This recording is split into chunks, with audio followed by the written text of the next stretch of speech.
Vibe Radio. Vibe Radio. Vibe Radio. 102.3. Le nouveau son. Mané, Ndeye Fatou Kane a lu quelque part ceci.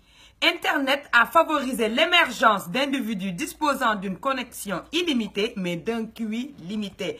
Mané, Waaye nak, à regarder de plus près, on se demande s'il n'y a pas une part de vérité là-dedans. De scandale à scandale, les réseaux sociaux font malheur au Sénégal. Entouré de 5000 amis fictifs qui commentent, like et partagent tout ce que tu fais. Tu te crois tout d'un coup Beyoncé, Rihanna ou même Neymar. Mais sans tube ni carrière, encore moins la thune. Photo ce mur Facebook, qu'est-ce que c'est? Et tu crois toucher les étoiles dès que t'es yo. C'est que les reflets de ton plafonnier que tu as atteint. On me dit, mais le Sénégal est devenu fou. Je dis, mais non. On est une population en pleine mutation. Waouh. Une crise d'adolescence grandeur nature accompagnée de schizophrénie. Waouh. On n'est plus en phase avec les films dans nos actes. Mais en théorie, nous sommes tous des anges. Le slogan qui nous définirait le mieux, c'est faites ce que je vous dis, mais ne regardez pas ce que je fais. Waouh. Mané, les réseaux sociaux ont bon dos.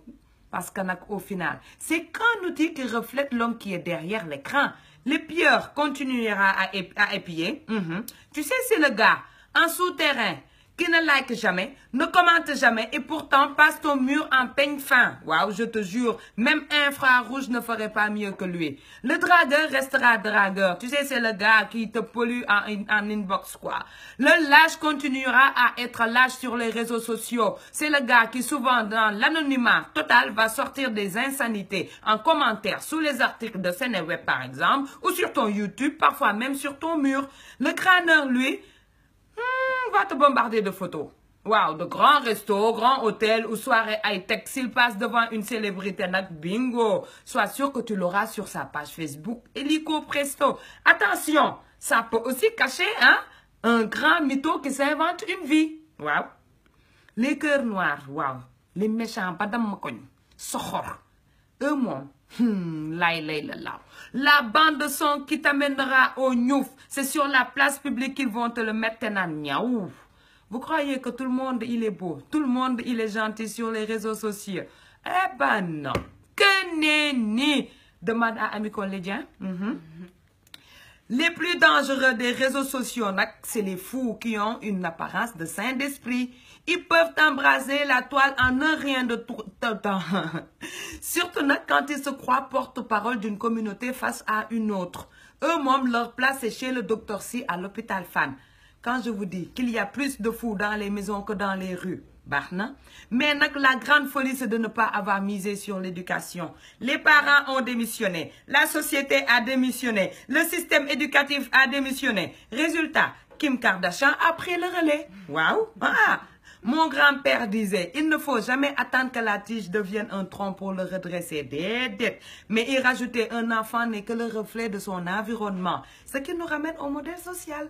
Parce que si le modèle social, c'est le wah-wahet, la jet-setteuse du coin, le voleur, tricheur, menteur pour réussir, des dirigeants qui sortent des insanités en public, des armes blanches et qui se tapent dessus.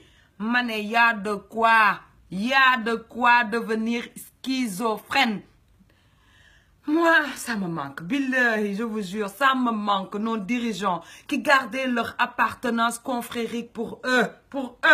Moi, ça me manque, nos dirigeants qui se comportaient juste comme le père de la nation dans toute sa globalité et qui n'utilisaient pas notre diversité ethnique et culturelle comme une arme du diviser pour mieux régner, encore moins un slogan de campagne. Mon grand-père disait, la paix n'est pas l'absence de guerre, c'est une vertu, un état d'esprit, une volonté bienveillance, de confiance et de justice. Merci Amen. Beaucoup. Attends.